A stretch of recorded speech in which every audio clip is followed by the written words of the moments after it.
Hello बच्चों, तो कैसे आप लोग? I hope you all are happy and doing well study. आज का जो अपना वीडियो है, इस वीडियो में हम डिस्कस करने वाले हैं हिस्ट्री में से क्लास 10 का जो फर्स्ट चैप्टर है the rise of nationalism in Europe. इसमें से हम देख रहे हैं third point the age of revolution 1830 to 1848।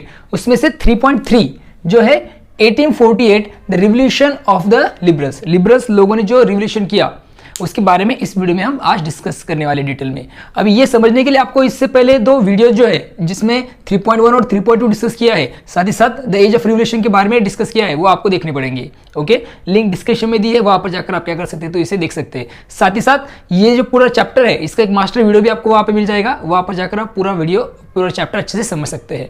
तो चलिए अभी टाइम नहीं गवाएंगे, शुरू करेंगे आज का वीडियो जिसमें हम देखने वाले 3.3 1848 the revolution of the liberals. Liberals लोगों ने जो रिवॉल्यूशन किया, क्रांति की, उसके बारे में हम इस वीडियो में देखना शुरू करेंगे।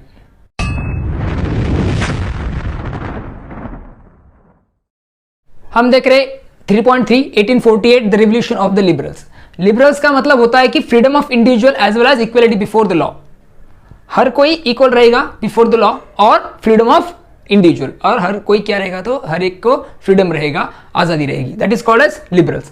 तो the revolution of the liberals का रिवॉल्यूशन क्या है ये हम यहाँ पे समझने वाले हैं। तो देखिए, जिस तरह से यूरोप में जो पुअर लोग, अनएम्प्लॉयड और स्टार्विंग पीजेंट्स थे, वो क्या ये जो पीजेंट्स और वर्कर्स थे, जिस तरह से वो क्या कर रहे थे, रिवॉल्यूशन कर रहे थे इन द ईयर 1848, उसी तरह से revolution led by the educated middle classes was underway. और उसी तरह से जो एजुकेटेड, पढ़े लिखे मिडिल क्लास के जो लिबरल्स थे या फिर पढ़े हुए जो लोग थे, वो भी क्या कर रहे थे तो रिवॉल्यूशन कर रहे थे।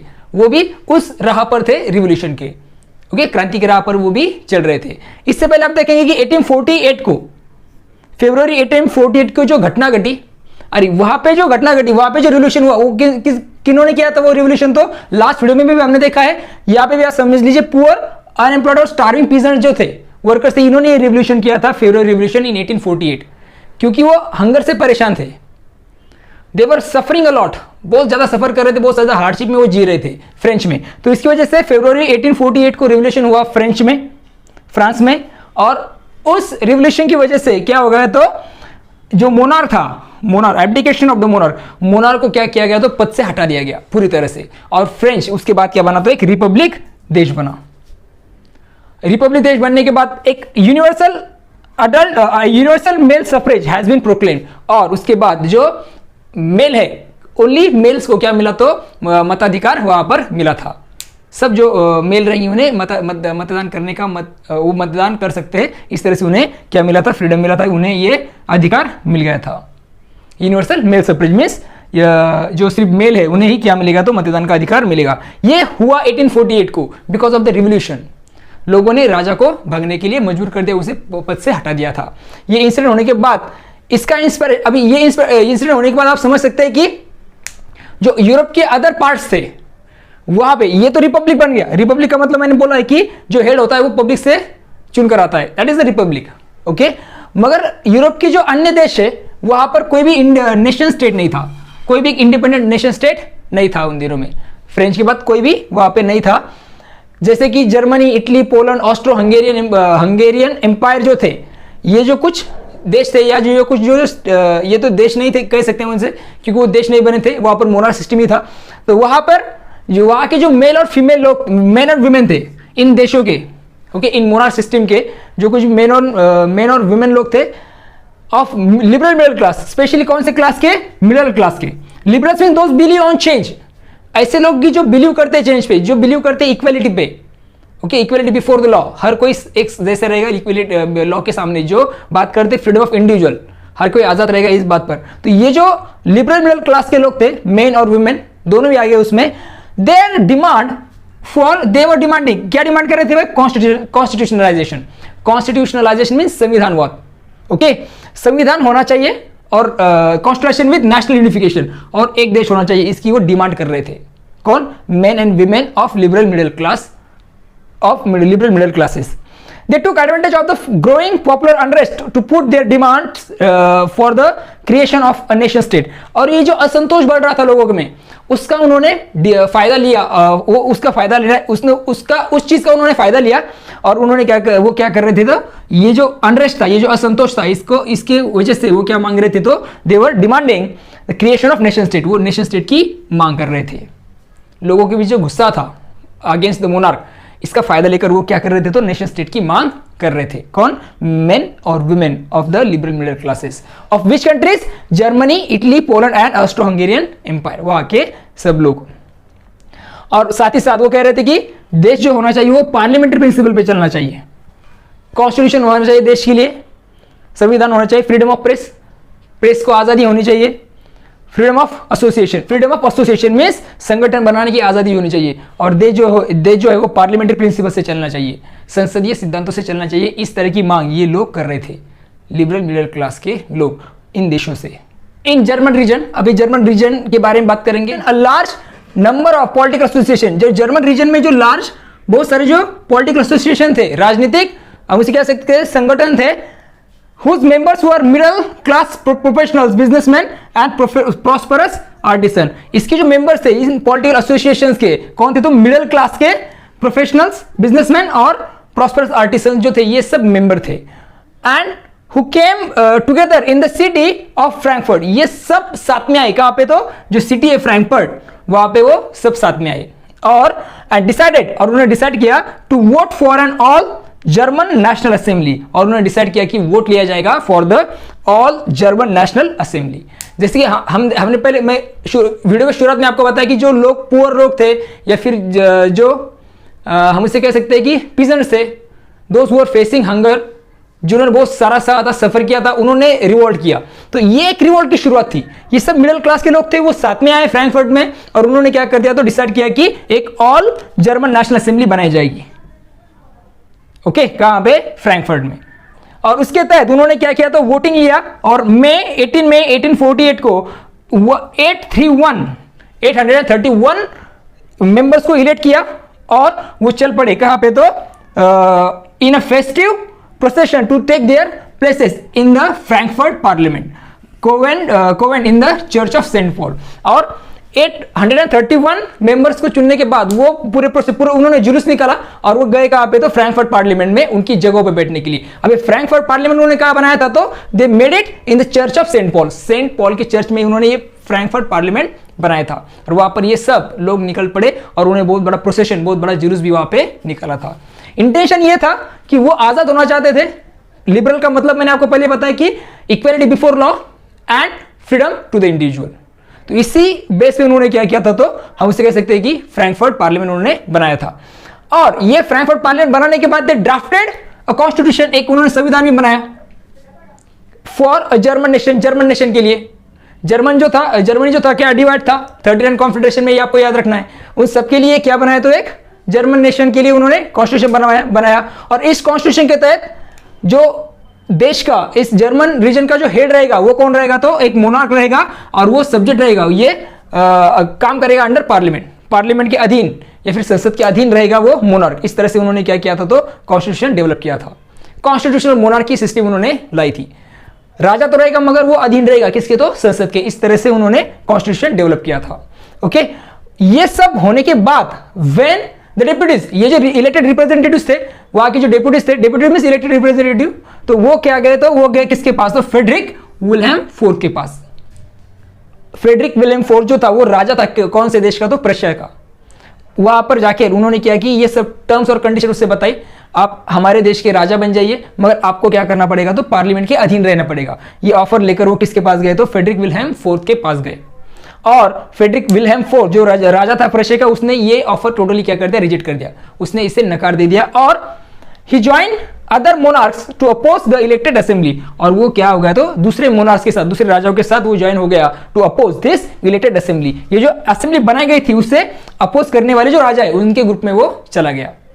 ओके, इस तरह से हम उसे कह सकते हैं मिडिल क्लास लोगों ने भी क्या कर दिया था, तो रिवोल्यूशन के लिए शुरुआत उन्होंने भी कर दी थी। मिडिल क्लास लोगों ने जो ये रिवोल्यूशन शुरू किया था, इसकी वजह से एक अपोजिशन तो बढ़ गया एरिस्टोक्रेसी और मिलिट्री के लिए। मिलिट्री के अगेंस्ट में लोग गए, या फिर हम उसे कह सकते हैं आर्मी और कुलीन वर्कर के खिलाफ जो उनका अपोजिशन काफ़ी बढ़ गया था। मगर साथ ही साथ उसी टाइम में ये जो सोशल बेसिस था पार्लियामेंट का वो इरोड हो गया। इसका मतलब है कि संसद का जो सामाजिक आधार था वो क्या बढ़ गया था, तो कम बढ़ गया था, वो कमजोर हो गया था। इसके पीछे रीजन क्या था, संसद को जो सपोर्ट था वो क्यों कम बढ़ गया? इसके लिए पीछे रीजन ये था कि जो पार्लियामेंट थी, संसद थी, उसमें जो डोमिनेंट ग्रुप था वो कौन था, तो मिडिल क्लास जो थे वो डोमिनेंट थे। ओके, उनका प्रभुत्व ज्यादा था किसमें, तो पार्लियामेंट में। इस वजह से मिडिल क्लास के लोग ज्यादा है। इसकी वजह से क्या हो गया, तो who resisted in middle class ने क्या किया, रेसिस्ट किया, विरोध किया किससे, तो demands of workers and artisans. जो वर्कर्स है जिसे हम कहते हैं मजदूर और आर्टिसन को कहा जाएगा कारीगर, इनके जो डिमांड्स थे, ओके, इसे उन्होंने क्या कर दिया, तो इसके विरोध में वो खड़े हो गए। कौन, मिडिल क्लास के लोग, ओके, क्योंकि वो डोमिनेंट ग्रुप में थे पार्लियामेंट में। तो इसकी वजह से ये हुआ कि दे लॉस द सपोर्ट, और पार्लियामेंट ने क्या कर लिया, तो सपोर्ट लॉस कर दिया। इसका मतलब इन लोगों ने फिर सपोर्ट किया कि पार्लियामेंट को नहीं किया। क्यों? क्योंकि उनकी जो डिमांड्स थी ये फुलफिल करने के लिए मिडिल क्लास तैयार नहीं थे, पार्लियामेंट तैयार नहीं थी। इसकी वजह से उन्होंने उनका सपोर्ट वापस ले लिया, जिसने वर्कर्स और आर्टिसन ने। और फाइनली क्या हो गया, तो ट्रूप्स, आर्मी को बुलाया गया और ये जो पार्लियामेंट है उसे क्या कर दिया गया, तो बर्खास्त कर दिया गया, उसे गिरा दिया गया। ओके, इस तरह से फ्रैंकफर्ट पार्लियामेंट बनी भी और वो फिर से टूट भी गई। Okay, issue of political rights. अब इसके बाद हम देखेंगे कि इश्यूज, पॉलिटिकल राइट, जो राजनीतिक अधिकार चाहिए थे वुमेन को, उसके इश्यू के बारे में डिस्कस करेंगे। देखिए, the issue of extending political rights to women was a controversial one within the liberal movement. ये जो लिबरल मूवमेंट चल रही थी, इसके बीच में एक कंट्रोवर्शियल, विवादास्पद मुद्दा था, वो था पॉलिटिकल राइट्स टू वुमेन, राजनीतिक अधिकार वुमेन को दिए जाए कि नहीं, इस पर एक कंट्रोवर्शियल, विवादास्पद ये मुद्दा उन दिनों में था ड्यूरिंग द लिबरल मूवमेंट। ये लिबरल मूवमेंट चल रही थी तभी। लिबरल मूवमेंट थी किसके खिलाफ, for the what we can say that, एक रिवोल्यूशन के लिए वो क्या थी, लिबरल मूवमेंट चल रही थी। इन विच लार्ज, अभी ये इन लिबरल मूवमेंट के बीच में भी ये जो वुमेन थी, महिलाएं थी, इन विच लार्ज नंबर ऑफ वुमेन्स, बहुत ज्यादा वुमेन जो थी, and participated actively over the year. Liberal movement में बहुत ज्यादा महिलाओं ने पार्टिसिपेट लिया था और वो एक्टिवली पार्टिसिपेट थी इन सारे सालों में। इसका मतलब महिलाएं जो थी वो लिबरल मूवमेंट में ज्यादा नंबर में थी और उनका पार्टिसिपेशन भी बहुत ज्यादा था, एक्टिव था। Women had form their own political association. Women, महिलाओं ने खुद के क्या बनाए थे, तो पॉलिटिकल एसोसिएशन बनाए थे, राजनीतिक संगठन जिसे हम कह सकते हैं, उन्होंने बनाए थे। फाउंडेड न्यूज़पेपर्स उन्होंने चलाए थे, and taken part in political meetings, और वो पॉलिटिकल मीटिंग्स में भी पार्टिसिपेट थी, उन्होंने उसमें भाग लिया था। एंड डेमोन्स्ट्रेशन, जो पॉलिटिकल मीटिंग्स या फिर पॉलिटिकल डेमोन्स्ट्रेशन है उनमें भी उन्होंने भाग लिया था। डिस्पाइट दिस, इसके बावजूद दे वर डिनाइड सफरेज राइट। ये सब कर वुमेन का पार्टिसिपेशन जितना होने के बावजूद भी उन्हें क्या नहीं मिला, तो they were denied suffrage right during the election. ये जो इलेक्शन हुआ था फ्रैंकफर्ट का, उस इलेक्शन के दौरान इन्हें क्या नहीं मिला था, तो वोटिंग का राइट नहीं दिया गया था। इनका पार्टिसिपेशन बहुत अच्छा था, उन्होंने न्यूज़पेपर भी चलाए, पॉलिटिकल एसोसिएशन भी बनाए, ओके, एक्चुअली पार्टिसिपेट भी हुई वो किसमें, लिबरल मूवमेंट्स में, फिर भी उन्हें क्या नहीं मिला था, तो वोटिंग राइट वहां पर नहीं मिला था ड्यूरिंग द फ्रैंकफर्ट इलेक्शन। जो फ्रैंकफर्ट पार्लियामेंट का इलेक्शन हुआ वहां पर उन्हें किसी भी तरह का मताधिकार नहीं दिया गया था फॉर द असेंबली। जब सेंट पॉल चर्च में फ्रैंकफर्ट पार्लियामेंट बना, तब जो महिलाएं थी उन्हें सिर्फ वहां पे क्या, तो प्रेक्षकों की जो गैलरी है वहां पर जाकर वो क्या देख सकते थे, सब चीजों को देख सकते थे। वहां पे खड़ा होने का उन्हें सिर्फ अधिकार मिला, उन्हें कोई भी मताधिकार नहीं मिला था फ्रैंकफर्ट पार्लियामेंट के चुनाव में। ओके, इस तरह से आप देख सकते हैं कि पॉलिटिकल राइट्स उन्हें और वुमेन को उस वक्त नहीं मिले थे। दो conservative forces were able to suppress liberal movements. ये जो लिबरल मूवमेंट शुरू हो गई थी 1848 को, इसे दबाने में कंजर्वेटिव फोर्सेस, जो रूढ़िवादी ताकतें थी, वो सक्सेसफुल हो गई। उन्होंने लिबरल मूवमेंट को क्या कर दिया, तो दबा दिया, रिप्रेस कर दिया इन 1848। They could not restore the old order, but they could not restore the old order. Old order means first state, second state, third state. सिर्फ थर्ड स्टेट वाले लोग ही टैक्स देंगे, जो फर्स्ट स्टेट के लोग हैं, सेकंड स्टेट के लोग हैं, उन्हें कुछ बेनिफिट्स मिलेंगे, बर्थ प्रिविलेजेस मिलेंगे, या फिर वो अलग अलग टैक्स ले रहे थे। ओके, तो ये सब जो टैक्सेस थे, ये जो सिस्टम थी पहले चलती आ रही थी, उसे वो रिस्टोर नहीं कर पाए, क्योंकि वो जानते थे, या फिर हम उसे कह सकते हैं कि मोनार्स, जो उस टाइम के जो मोनार्स थे, उन्हें रियलाइज होना शुरू हो गया था कि the cycle of revolution and repression, ये जो साइकिल चल रही है, लोग रिवोल्यूशन करेंगे फिर उसे दबाना पड़ेगा, ये जो साइकिल चल रही है, लोग रिवोल्ट करेंगे, मोनार्क उसे क्या कर देगा, रिप्रेस कर देगा, उसे कुचल देगा, दबा देगा। ये जो साइकिल चल रही है उसे अगर कैंसिल करना है तो उसके लिए इसे एंड करने का एक ही तरीका है, वो क्या करना, तो granting concessions to the liberal nationalist revolutionary, जो लिबरल नेशनलिस्ट रिवोल्यूशनरी से उन्हें कुछ तो कंसेशन दिया जाए, उन्हें कुछ रियासतें दी जाए, उन्हें कुछ उनकी डिमांड जो है वो भी सुनना जरूरी है, उनकी जो डिमांड है उन्हें भी मानना जरूरी है। ये मोनार्क्स जो लोग थे उस समय के वो समझ चुके थे। इसके चलते hence in the years after 1848 के बाद के जो साल है उसमें द ऑटोक्रेटिक मोनार्की, जो निरंकुश ऐसे जो राजशाही थी, राजास थे, उन्होंने क्या किया, कौन से राजास, तो सेंट्रल एंड ईस्टर्न यूरोप के जो निरंकुश राजा थे उन्होंने क्या कर दिया, तो they began to introduce the changes that had already taken place in western Europe before 1815, उन्होंने चेंजेस करना शुरू कर दिया। ओके और उन्होंने वो चेंजेस किए जो ऑलरेडी हो चुके थे, कहां पे, तो वेस्टर्न यूरोप में, उन सब चेंजों को उन्होंने अप्लाई करना शुरू कर दिया सेंट्रल और ईस्टर्न यूरोप में। कौन से चेंजेस हुए थे, नेपोलियन ने जो चेंजेस किए वही चेंजेस उन्होंने वहां पे लाना शुरू कर दिया। बर्थ प्रिविलेजेस उन्होंने कैंसिल कर दी, राइट टू प्रॉपर्टी रखने का सबको अधिकार दे दिया, अबॉलिश फ्यूडल ड्यूज, ओके जो फ्यूडल सिस्टम थी उसे अबॉलिश कर दिया, मेनोरल ड्यूज जो थे उन्हें भी क्या कर दिया, उन्होंने कैंसिल कर दिया, अबॉलिश कर दिया। इस तरह के चेंजेस लाना हम उसे कह सकते हैं कि ऑटोक्रेटिक मोनार्क्स ने शुरू कर दिया था। कौन से मोनार्क, कहां पे, सेंट्रल और ईस्टर्न यूरोप में। और यहां पे दिया, देखो मेंशन किया, सर्वडम एंड बॉन्डेड लेबर, सर्वडम मींस जिससे हम कह सकते हैं कि गुदासत्व, बॉन्डेड लेबर जो बंधे हुए मजदूर होते, ये उन्होंने कैंसिल कर दिया इन राजाओं ने। कहां पे, तो द हंसबर्ग डोमिनियंस, हंसबर्ग जो रूलर था उसने भी कैंसिल कर दिया, साथ ही साथ रशिया में भी ये बंद हो गया after 1848। The Habsburg rulers granted more autonomy to the Hungarian in 1867, और 1867 को जो हंसबर्ग रूलर था उसने क्या किया, तो हंगेरियंस को क्या की, तो ज्यादा ऑटोनॉमी, स्वायत्तता वहां पर दे दी गई थी।